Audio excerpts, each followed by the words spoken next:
Good afternoon, everyone. I'm Luis Honauten. I'm chair of the Miami International Arbitration Society, and thank you very much for joining us. Today is going to be the first webinar presented by MIAS, and I think it's going to be a very interesting one and very timely. We're going to provide a roundtable discussion regarding the arbitral institutions in Latin America.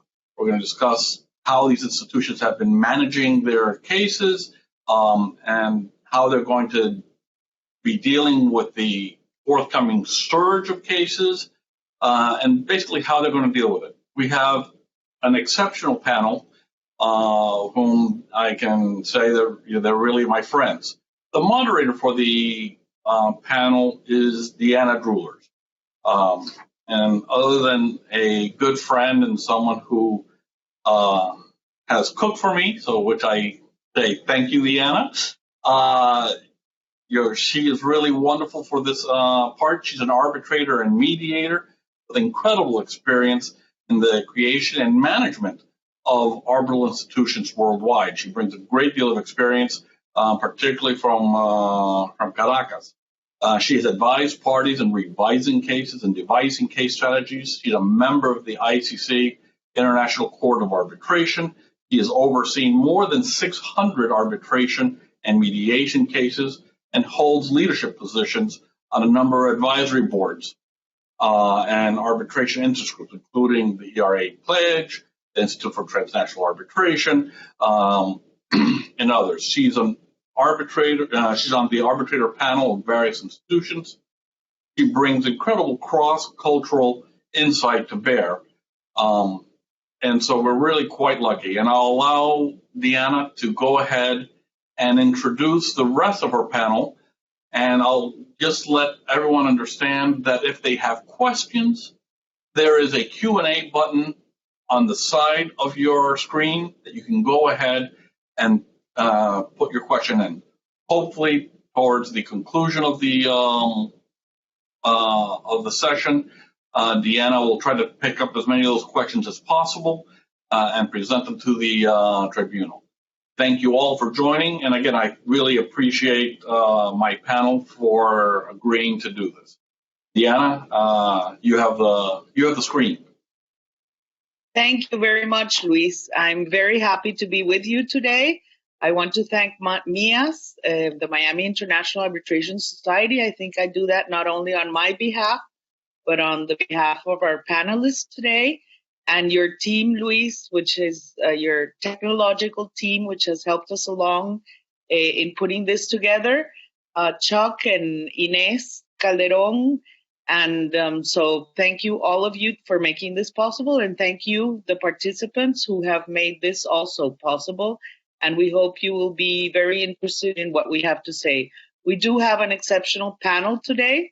First of all, as we say in Spanish, Luis, bendito entre las mujeres, because we have today, and I think it's very representative of what our arbitral institutions around the world are mostly represented by women. And although Cecilia and I do not have executive posts in arbitral institutions at this moment, Cecilia has also been very present in Canaco for a very long time. So we have with us, and I'll start in the order that we will speak. We have with us Macarena Letelier from Chile. Macarena is a lawyer and a master in public law awarded by the University of Chile. And since 2014, she's performed as the executive director of the Arbitration and Mediation Center in Santiago Chamber of Commerce. She's vice president of the American Commercial Arbitration Commission, the SIAC, and secretary of the ICC Chilean National Arbitration Commission, former prosecutor for the Chilean Ministry of Economy, arbitrator for the Public Works Concession System, and author of various publications and speaker in seminars and courses within Chile and abroad as today. She's been awarded the Mercurio Women Leader Award for Women Entrepreneurs in the year 2018 and 2019. Then we have Kathy Gonzalez. Catherine Gonzalez Arrocha. Catherine, many of you might have known her as a counsel in the ICC Latin American team, but then she's come a long way to the other side and back into the Americas as the representative, the Panama the regional director for the ICC court in the Americas, and she works as an arbitrator in domestic and international cases and a member of dispute boards. She's obviously a lawyer from Panama, and she has ample experience, and she's traveled all over the Americas, bringing the word of ICC and the ICC court and helping people to be able to understand how the court works and to be able to access everything that the court offers. And then we have Cecilia Flores Rueda, also a great friend, and Ceci is going to speak today more than the institutional part. She's going to be like the user of the system. So she's handles arbitrations both as party representative and as an arbitrator under various arbitration rules and in a wide range of matters. She represents cross-border clients before state and federal courts on a broad spectrum of civil, commercial, and administrative matters. After leading the international arbitration practice groups of major firms in Mexico and the US, she founded her own dispute resolution boutique called Flores Rueda and Abogados. So we have today this panel, and what we actually wanted to do was to explore how the institutions in Latin America have managed the current situation due to the COVID and the caseloads that they have, and how are they going to prepare for the new challenges and changes, which I think is not so much how they're going to begin to do it, it's how they're going to continue to do it. Because as most of you know, in Latin America, times have been difficult up and down. Times have been a little revolutionary in some countries. Chile kind of had a head start, I would think, as did the ICC court, because Chile had the political unrest, which made at the end of last year, which is a little bit parallel in time as what happened in France with the strikes, so that the people at the court could also not go to their office. So they kind of had a head start in respect to the rest of the institutions around the world, because they both had to adapt to difficult situations and unforeseen situations at that moment. So I think we have several questions that we need to ask ourselves, and what we're going to do is I'm going to go around the table and ask each one. The first two questions, I'm going to give them each one a time to answer, and then we'll go to other questions, so that we make it more. Please do ask your questions in the question Q&A box on your computer, and we'll see if we put them within the conversation or we leave them to the end of the conversation. So we'll start with Macarena. Macarena, how do you think institutions have managed, or how have you managed within your institution the existing pipeline of cases due to the special circumstances, and how prepared do you think you are if you think that there's going to be a huge surge of cases, if you're going to receive a whole bunch of more work now?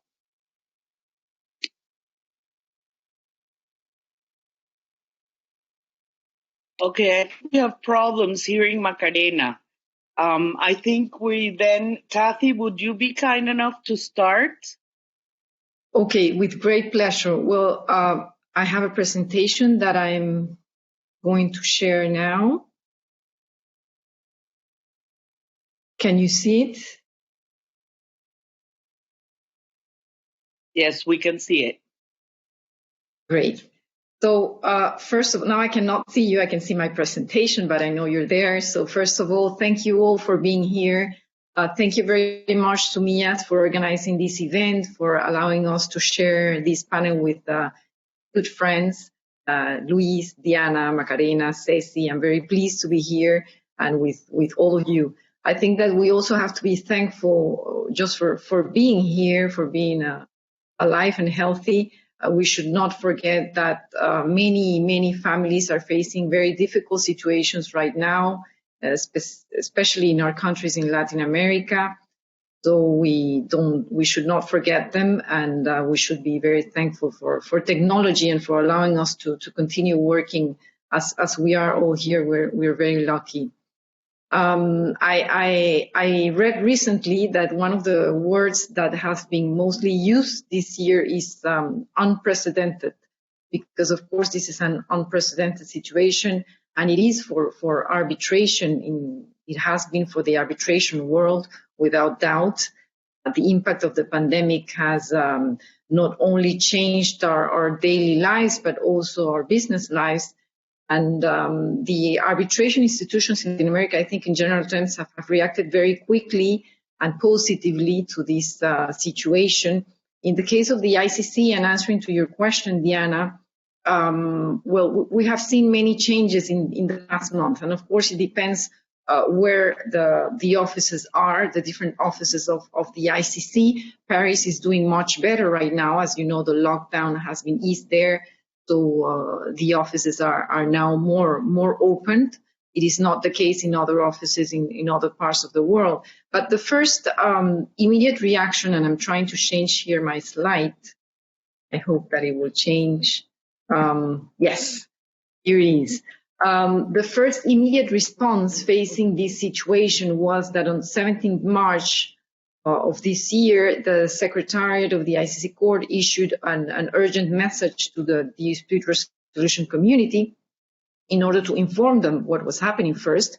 And the priority was, of course, to ensure the continuity of the activities while preserving the health and safety of all the staff and the users, of course, also. So it was announced that the offices worldwide continue to be operational, but of course that the staff was working remotely. And it is still the case, as I mentioned, in many countries. Even in Paris, it is still half of the staff are working, almost half are working, or perhaps more remotely, because of course we will have this responsibility to avoid spreading the virus, and the ICC is taking this very, very seriously. The ICC advised at that time, on 17 March, that all communications to the Secretary should be made by email, and that new requests for arbitration, requests for other ADR services, requests for emergency arbitrator proceedings, expedited proceedings should be made by email. And this was not new to the ICC. It is not a change because it was already foreseen in the ICC rules, as you see here in the slides. Article 3 and Article 4 provide for that. So it was continuing with the practice, but remembering the parties that this practice should be more in place now facing this pandemic. Also, there was an immediate response as to the hearings. We have, the ICC has an ICC hearing center in Paris. And of course, due to the pandemic, at that time it was closed. And it was announced that all hearings that were foreseen until 13 April had to be postponed or canceled. And the arbitrators and the parties were encouraged to reach agreements as to having these hearings virtually if possible. The meetings scheduled to take place at the offices of the ICC worldwide were also being conducted virtually. And this measure then changed gradually, as I mentioned, in Paris, when gradually the situation got better, then the ICC Hearing Center could open, and it reopened in June last month, having the first presidential hearing on 25 June. Then the second immediate response was this guidance note, and you can have access to it on the ICC website, issued on 9 April. And this guidance note, its main purpose was to mitigate the effects of the pandemic in the arbitration proceedings.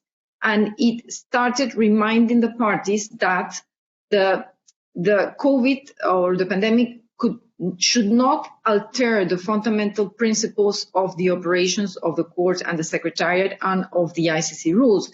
because the general principles remain in place. And it reminded that, of course, as you will see along the guidance note, the arbitrators and the parties are encouraged to reach agreements in order to shorten, for example, the time limits, and to decide whether or not it is feasible to organize virtual meetings or virtual hearings. So the intention is to adapt these rules to the situation. But the fact of reminding them that these principles should always apply, the principles of being efficient, the principles of shortening time limits, was very important at that time, because it meant that we had to continue all working if possible, if the situation allowed us, and that arbitrations should not be suspended if there was not an urgent requirement for that. The court also reminded the parties that there were many tools that already existed in the rules, but also by means of different notes that the court has issued in the past years. You can also have access to those notes in the ICC website. And here I will, with pleasure, share this presentation with those who are interested, the participants. You can click here and you can have access directly to any of these notes, referring to the conduct of the arbitration proceedings in a more efficient way, how to control time and cost, how to have more effective case management proceedings. So these tools were already there in the rules and in these notes, and the court was reminding the parties and the arbitrators to use them, to use these tools that already existed. And also in this note, well, you will see it is a very detailed note with many aspects. I'm just here underlining the most important ones. And one of them is that the parties and the tribunals were encouraged to sign in electronic form the terms of references. And these guidelines already existed in this note to the parties and tribunals on the conduct of arbitration proceedings. So the details were already in there. It was an encouragement to use this note also. The awards were also and are still notified electronically to the extent the parties explicitly agree, and subject, of course, to the law mandatory provisions. And also, I think it's important to underline that this note made emphasis on the fact that the time limit for submission of the draft awards to the ICC court, as well as the policy of the court to reduce the arbitrator's fees in case they did not comply with these time limits, will remain in effect. I do not want Diana to monopolize the conversation, so maybe I will stop here. I have other slides with other explanations, for instance, regarding virtual hearings, but I can stop sharing my presentation here and leave the floor to Maca or Ceci. Okay, so we'll go on with this, Kathy, and then we'll be back to talk about the virtual hearings, because I think that's something that everybody has sort of a question about, either acting as an arbitrator or acting as a party. People always, what is going to happen, because maybe in the 3 months, I haven't had a hearing, but I'm going to have one scheduled for in a month's time or in 2 months' time. So they have to be prepared, sort of prepare the battleground to know where you're going. So, Maca, can we hear you now? Can you just confirm, Diana, that I stopped sharing my presentation? Are you? You did. You did. Okay. You're Great. Thank you. So I will unmute again and give the floor then to Macarena. Okay. Thank you. So, thank you. Macarena, that is work now? Do you hear me now? Perfect. Oh, thanks, God. Sorry about that. I saw my microphone open, but, well, I went out of the page and then I came back. First of all, thank you very much. This is exactly what may happen at a hearing, during a case, in preparation of a case. So it just goes to show in the practice what happens in reality, even though we plan everything. To be calm, just to be calm sometimes. No, but thank you for that. And I want to thank very much Luis, MIAS, and all the team that support this event today. It's a pleasure to be with Cecilia and Catherine and Diana, big friends, not just big professionals in arbitration matters. Well, I think it's difficult to say that we were prepared for this. We think that sometimes we are more or less prepared for something, but the impact of this coronavirus has been too much, maybe, just having lives and make all our day change. But the Center of Arbitration, the first day, the team that works there, we decided three things. Just to inform people, just to make videos, guides, and think about the way we will continue with the arbitration procedures. Then to calm people, because nobody knew what's going to happen. And then we answer a lot of emails and phone calls. And I think it's very important to be in contact always. Where you're living something that is unknown for us, is the best way to resolve things is to be permanent in contact.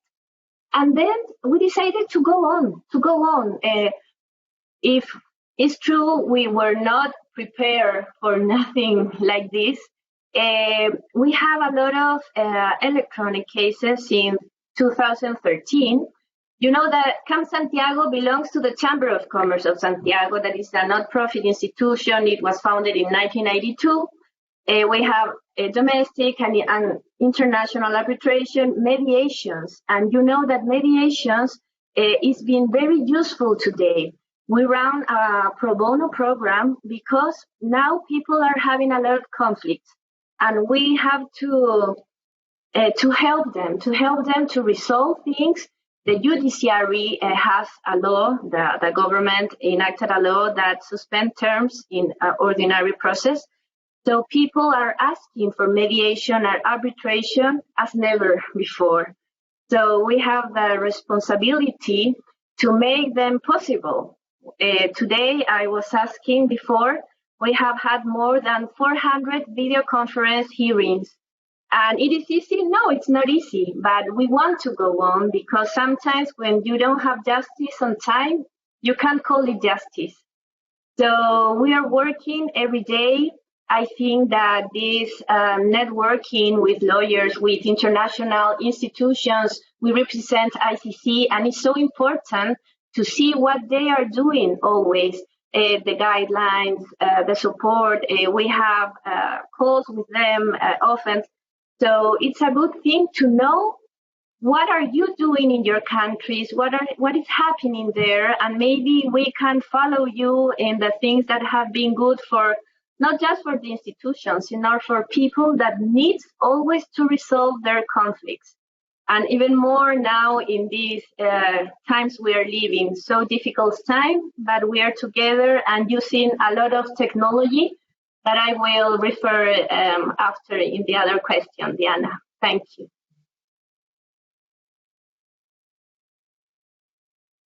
Okay, Cecilia, you have the floor.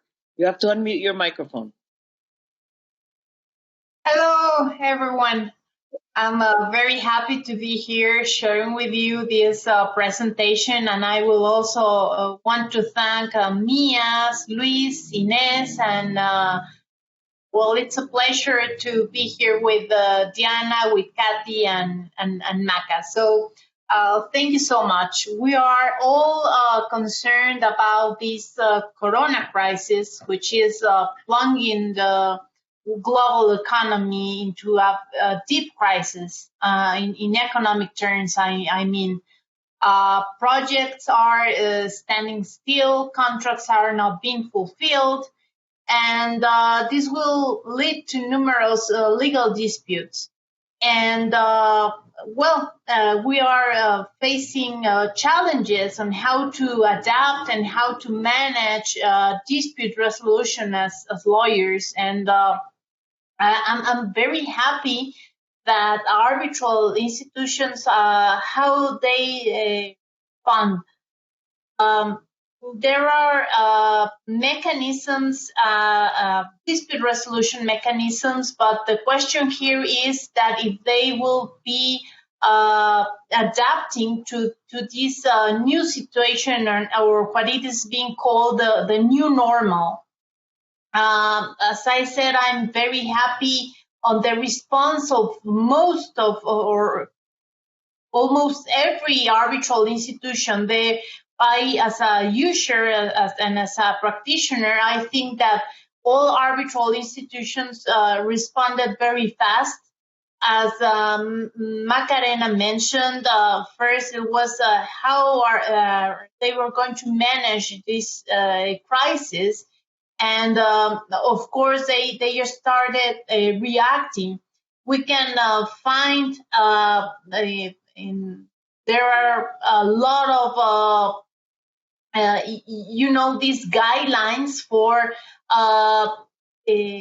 following the virtual hearings and protocols, and most institutions or almost all institutions are working on new ways of, for example, receiving the memorials and having these virtual hearings, which I think it's very important now. There are, I would say, two kinds of institutions. All those well-known and long-standing, that they are at top of the user preferences, and they are like other league of institutions, but all of them are reacting to these needs. And I think that innovation and the use of technology is what they are making use of, and of course, innovation and a better management of cases are ideas that are almost always patterned with the idea of the use of technology in arbitration. And I'm glad that institutions are taking care of this. Okay, thank you, Cecilia. So now we have the decisions or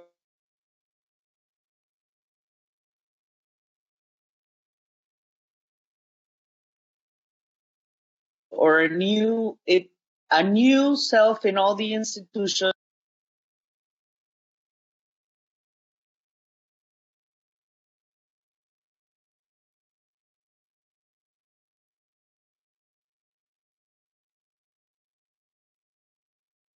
Excuse me, can you hear me? We were losing you, Diana, but we can hear you now. I'm back.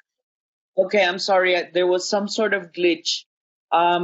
Okay, so there is something, as I was saying, you've all put out the decision that the institution made in order to face these new times, either through the ICC note, through what Macarena said were the 3 steps or the 3 decisions that they made to keep people informed and to keep people calm.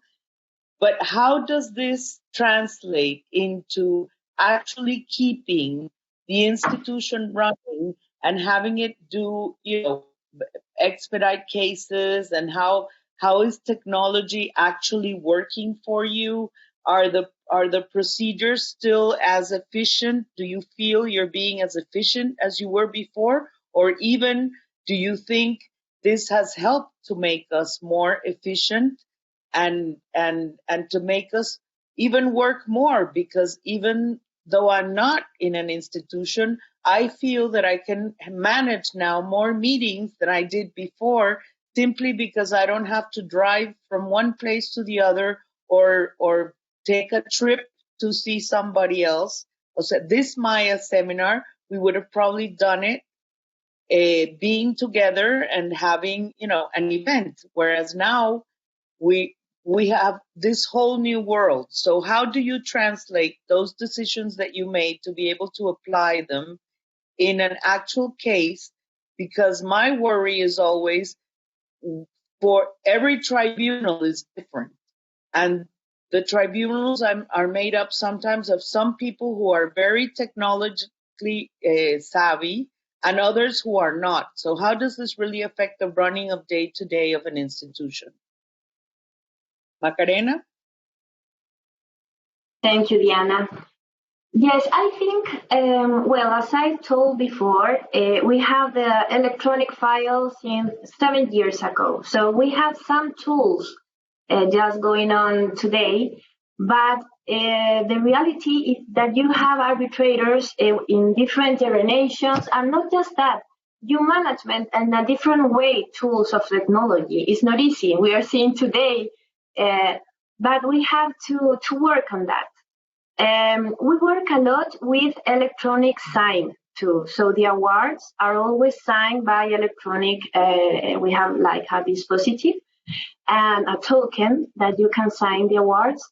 And we today are interconnected with the judiciary. So we can tell the high courts where there is any resource against a resolution or an award, and we don't have to go there. Maybe I can share a pair of slides, Diana. Tell me if you, can you see?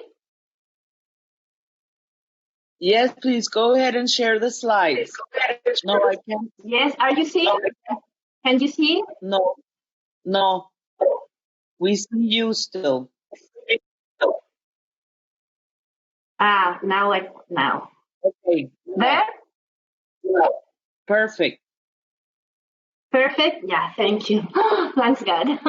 So let me just tell a pair of things that I think are important in what we are talking today. First of all, a pair of weeks ago, the governor of the Central Bank of Chile, Mario Marcel, said a sentence or a phrase that impact a lot the Chilean society.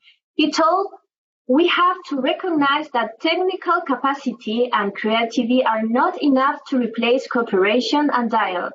In this episode, we have verified that there is no actor that alone can solve the country's most pressing problems, and that when someone tries to do it, they make mistakes that weaken their reliability. I think this is very important because today we have technology. Yes, we have.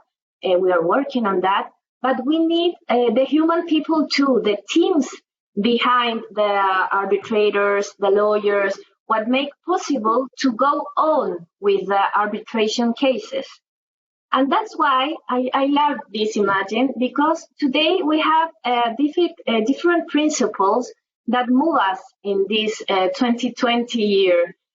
Sustainability, because today companies, MSCs, and every person that have a problem needs to think the correct way to resolve it. We are today with a lot of cases, Diana. The increase this month was 100%. So we have to think in different programs to help people and to let them know that the company is going to impact society if they will wait for high courts to open again to the judiciary, or maybe you can go to a mediation in this pro bono program, or maybe you can agree to go in an arbitration case, even if you don't have the clause. Then dialogue. I think that today, in the middle of this crisis, coronavirus, make us afraid of many things. We are staying home, we are locked down. So we need to develop more tools of dialogue in our society, in our countries, in the world. And the ADR systems have a lot of dialogue. You can talk with the other party, with the arbitrator. You can look for different alternatives in many ways. And technology. Technology has been now like the beauty queen, like the one that is helping everyone. But nobody always know how to use them, and we have to be very respectful about that. Just to let you know, what does the role of technology play in these dispute resolution cases? And I mean, the ordinary day of a business and industry have changed using technology since just many years ago. They make more efficient e-disclosures, document review, we use Dropbox, etc. the influence by making the process more efficient and avoid unnecessary and costly delays. We were talking before or in another webinars that we are traveling less. I love to travel and see you in different countries, but we have to think about that too. Maybe if there are going to be less cost to the parties, and adapting tools like virtual hearings, rooms, and you know, because I saw like a question of the hearings with witness, and I think we have to put on the table the good faith too. And in case management, it helps a lot. Then the other thing I like to share with you is the system that involves with technology all the files. You have remote access to all the files. These systems allow to the user fast, simple, and easy way to submit claims, to storage documents, dictation and notification of resolution, and in general, management of deadlines. You have automatic email notifications, and it gives you transparency to the system.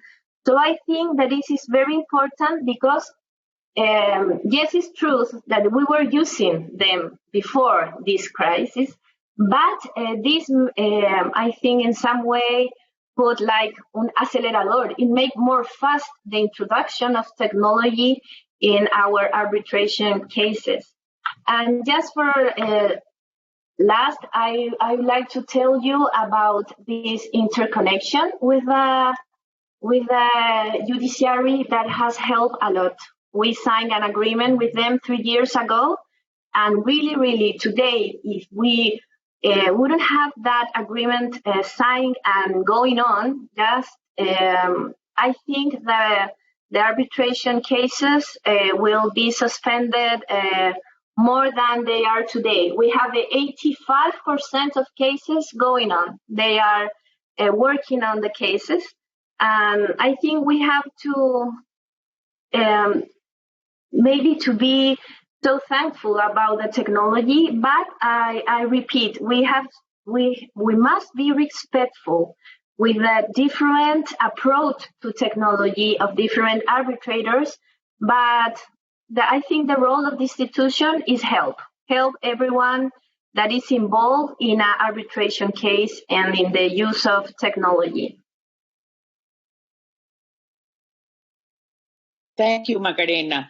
Catherine, Kathy, can we ask you, because everything Macarena has said is also, I know, going on in ICC in reality, but obviously this question of having virtual hearings and in the case of Macarena, even the parties being able to go into the file within the institution, this obviously begs the question of cybersecurity.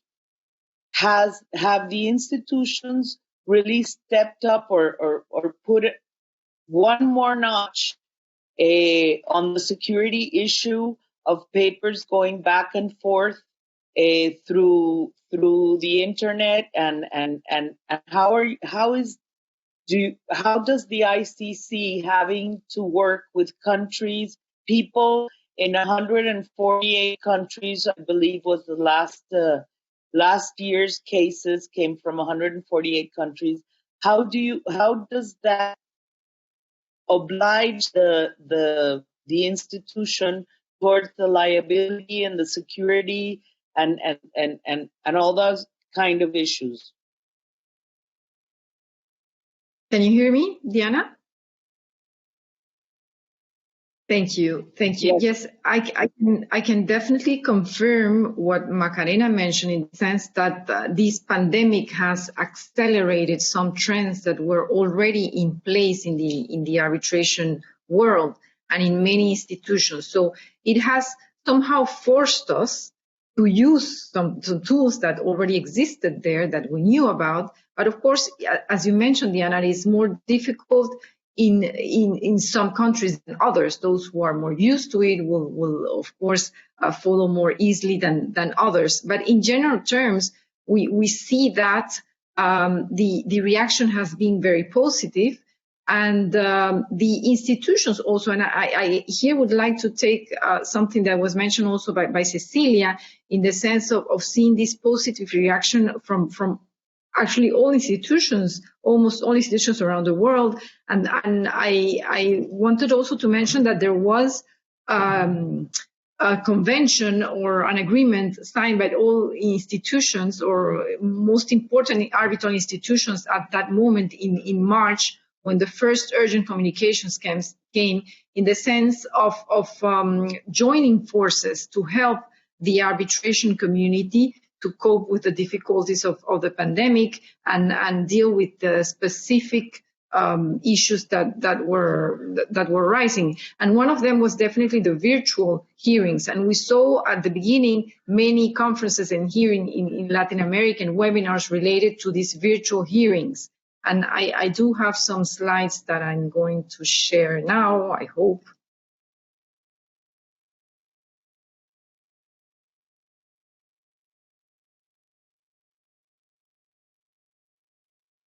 Regarding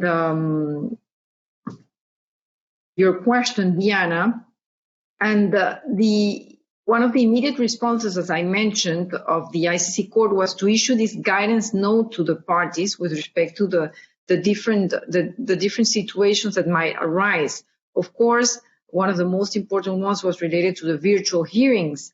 And I should mention and here emphasize on the fact that the note reminds the parties that they should be flexible, the parties and the arbitrators. They should have in mind that not all hearings should be virtual hearings.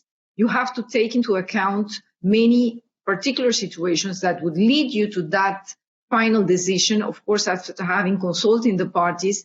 And some of them are listed here, as you see, well, the complexity of the case, of course, the number of participants, the reasons to proceed without delay, or is there really a need to proceed this way, having in mind that the efficiency is the goal. In some cases, we have seen that the parties, depending on the case, have preferred to suspend or to stay the case. In others, there was also an encouragement to proceed with only the documents also, which is another provision of the ICC rules and of many arbitral institutions that allow, and arbitration laws that allow the arbitral tribunals to continue and having decisions based on documents only. So we should not forget that also. Here is a list of some of the topics that are mentioned in this guidance note of the ICC courts that should be taken into account when organizing the virtual hearings. And there are two annexes to this note. You have a checklist for protocol on virtual hearings, and you have in Annex 2 a number of suggested clauses that you may include in your cyber protocols or procedural orders that deal with this organization of virtual hearings. So it is a very detailed note providing with specific tools to the parties as how to proceed and the parties and arbitrators when they decide to hold a virtual hearing. The checklist is very helpful because you go through it and then see all the details regarding the protection of confidentiality, these cyber protocols that you mentioned, Diana, and all the specific details that you should take into account. But as I mentioned, the note encourages arbitrators and parties to analyze each case on a case-by-case basis. And let's not forget that flexibility is one of the main features of arbitration, of international arbitration. So this is why it should be taken into account in these specific moments when we need it. We need to be flexible and we need to act in the best manner to procure that we will have an enforceable award.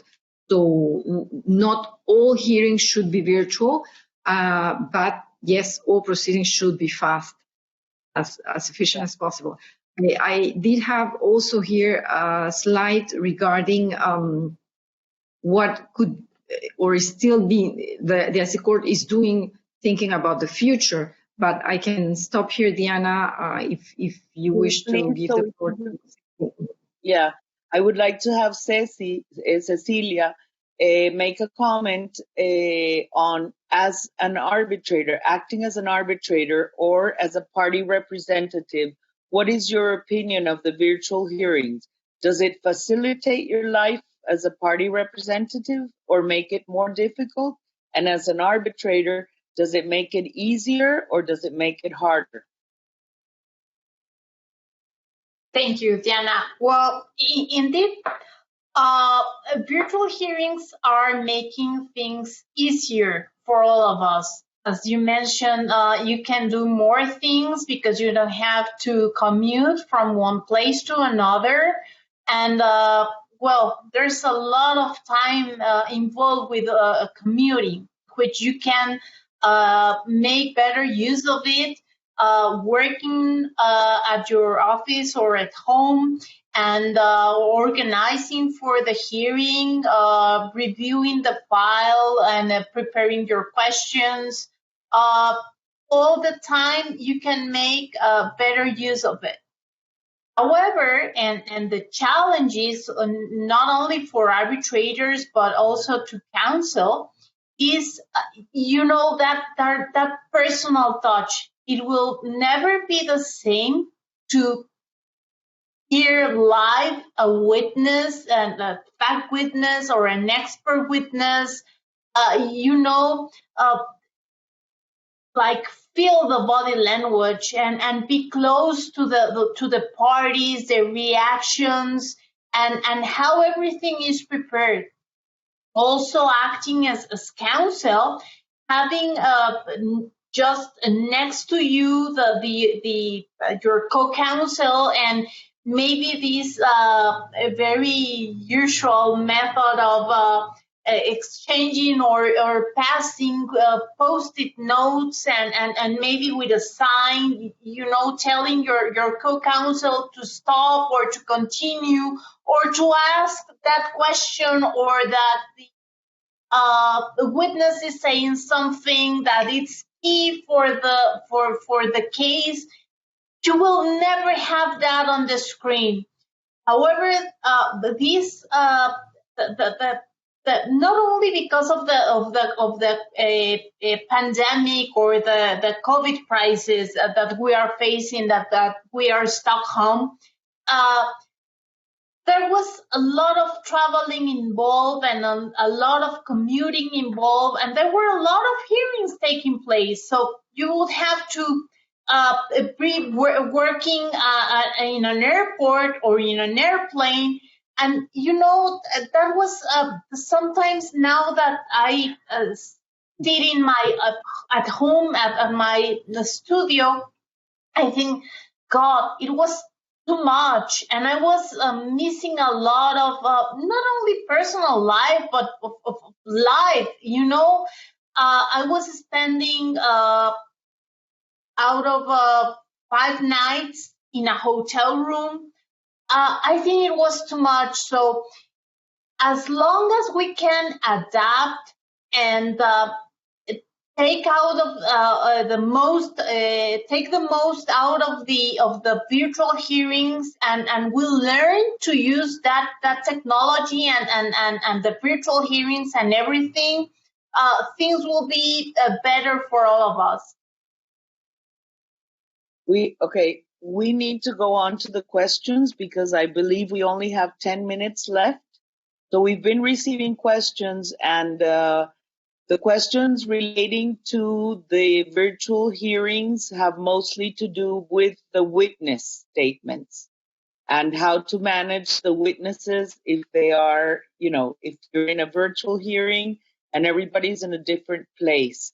So I would like to know if any of you have any comments on that respect.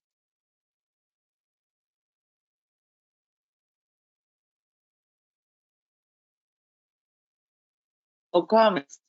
I have a comment, which is, we were thinking we're sitting on a case where obviously we're all in different countries, and we have different, different levels of witnesses, in the sense that we have various witnesses, and they're placed in different countries, in 2 different countries actually. So we're trying to set up how are we going to manage that, and really it's not so much the arbitrators. We as an arbitrator, we as the tribunal, we're thinking, how are the parties going to proceed with this? And so I started to think, and I thought, well, what are we going to do? How are they going to react? I don't know. How are they going to set it up? I don't know either. But there is one rule that we certainly, the tribunal, let the parties know, is that in these 2 countries, people are not, there's certain flexibility to going out. What we suggested to the parties was, why don't you find the local institution and go to the local institution and have the examination, the cross-examination there, and not people there, just the witness, but having the tribunal and all of us, and having that institution manage the examination, the cross-examination, because that would give us sort of a guarantee that the witness is not alone at home, or is not at home with somebody else helping him out. It just seems to be clearer. I would like to know if either of the institutions, as Kathy said before, I know there's cooperation between the institutions for many things now. I think that's something, the experience that we had at the Federation of Commercial Arbitration Institutions, which I presided for a long time, was that we needed, we were always sharing this kind of information between the institutions. And I would like to know, Macarena and Catherine, if you have anything to say on that. Yes, Diana, maybe I can say, first of all, that we need the parties to have an agreement in this. Both wants to have the hearing of witness, for example, because in Chile, the law that was enacted 2 months ago that suspend terms in the cases, it says that when you are in the evidentiary state, you must stop. But now we make like coordination meetings between the arbitrator and the parties, and they agree to have these hearings to continue with the evidentiary state. And as I said before, maybe we have to work on this like in good behavior, but in good faith as a principle. And in every hearing that the party has, there is a lawyer of the team on the institution. Is the one that schedules the meetings, and even if it is in Zoom or in Teams, he talks with the parties, with the arbitrator, and maybe resolves some questions they have.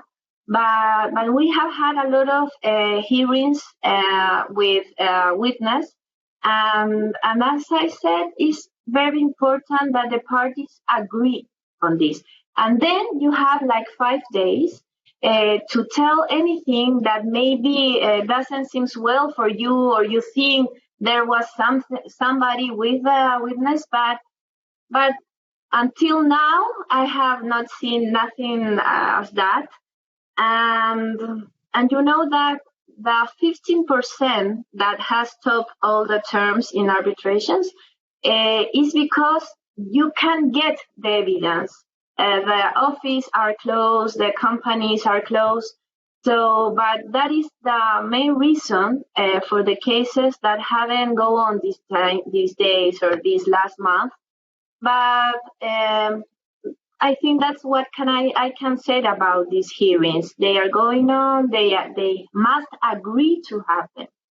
If one party does not want it, the arbitrator has to stop that terms. Okay. I think we could go on and on about, parties and arbitrators and what the parties want and what the arbitrator says. But Kathy, would you like to comment on the last question? Well, I would just like to agree on the fact that it is always advisable to have agreements of the parties, and this is what is encouraged in the ICC guidance note. And it is encouraged by means of signing these protocols. And you see that there are suggested clauses for the protocols, as I mentioned. So I invite you, if you're interested, to see the note and see the different examples that are given there. And yes, indeed, the idea of this is to prepare as much as possible in advance and to try to reach agreements among the parties and the arbitrators in every single detail. Thank you. We have another question which I find very interesting is, are there other technology tools besides virtual hearings that users are asking for?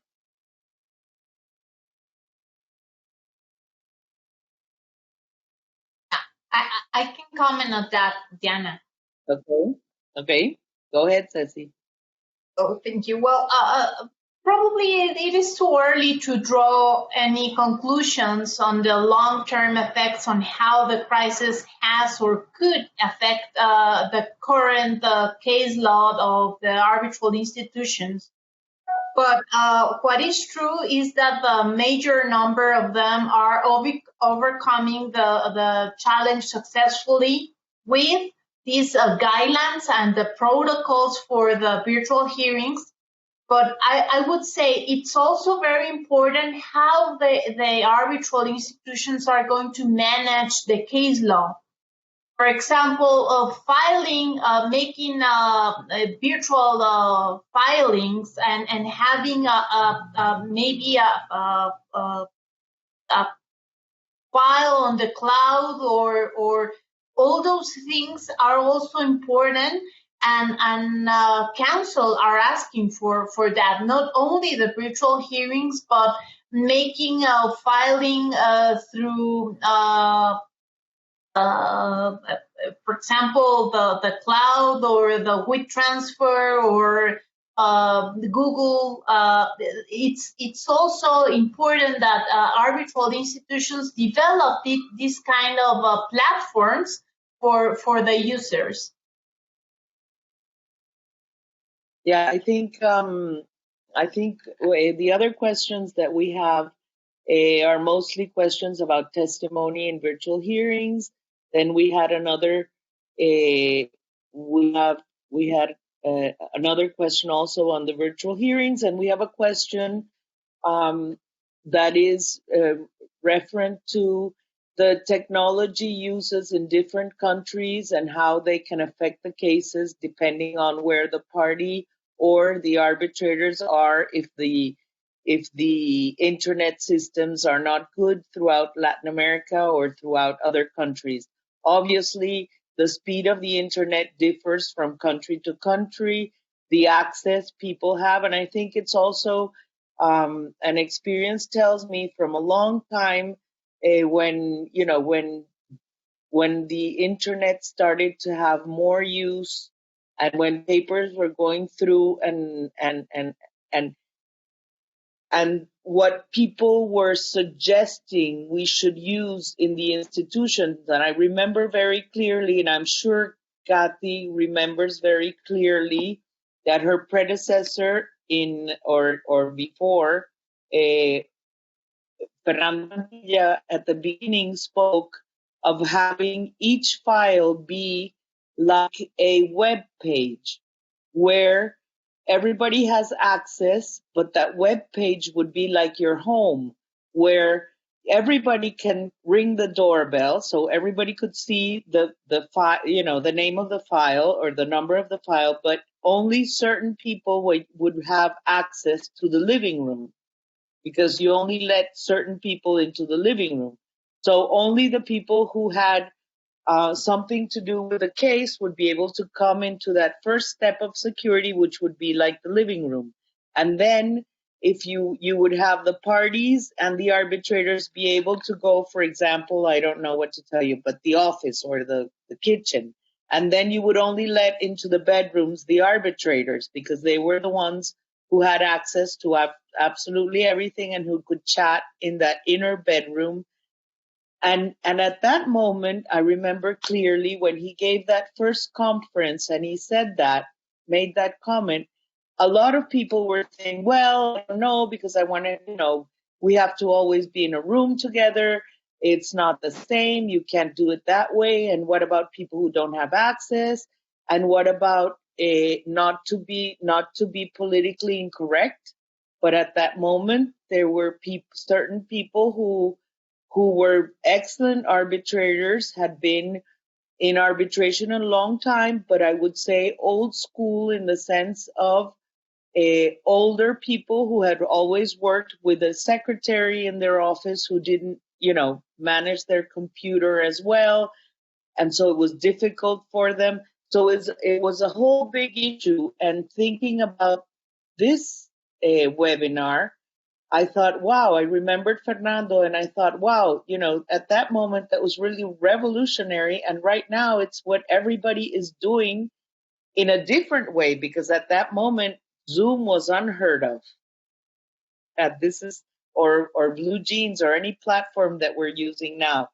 So I think the future of arbitration has, I think we should wrap it up now because we're up to an hour and 3 minutes. And I think the future of arbitration has, in a way, it's a very traditional way to solve problems. In another way, it's a very revolutionary way to solve problems. But definitely, as Kathy said before, the flexibility is one of the characteristics of this.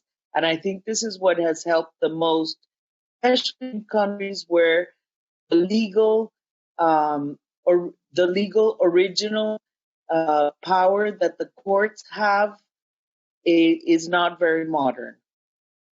So arbitration does have the flexibility to change and to be able to, climb on to modern worlds and modern times with that.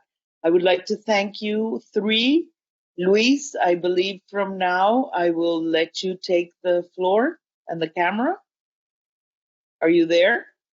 Am I there? Do you hear me? Yes, we can hear you. Thank you so much, Luis, for giving us all the opportunity to participate.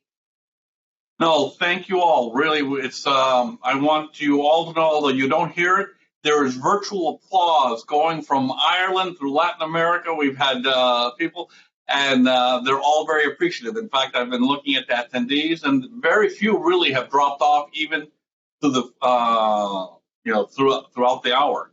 And just letting you know, a lot of what you're talking about, MIAS is going to continue to be talking about. We're now planning that, there is a group of, I believe, like 6 firms, including Hogan Lovells and DLA, that are putting together a protocol for these virtual hearings. And we're going to try to get Hogan Lovells and DLA to go ahead and have the people that are participating in that protocol that's in the comment period now, that's going to go through the end of August. And we're hoping to go ahead and try to have another one of these sessions, see if we can get comments. And because this is the way of the future. This is not whenever there's a vaccine, wherever we go back to normal. The new normal will include everything that you've been discussing. But anyway, I really want to thank, again, Juliana, Kathy, Ceci, Macarena. It's been a tremendous hour, a tremendous presentation. And I want to thank everyone who's been listening. Thank you so much for listening in. And I hope to see you next time. Thank you all.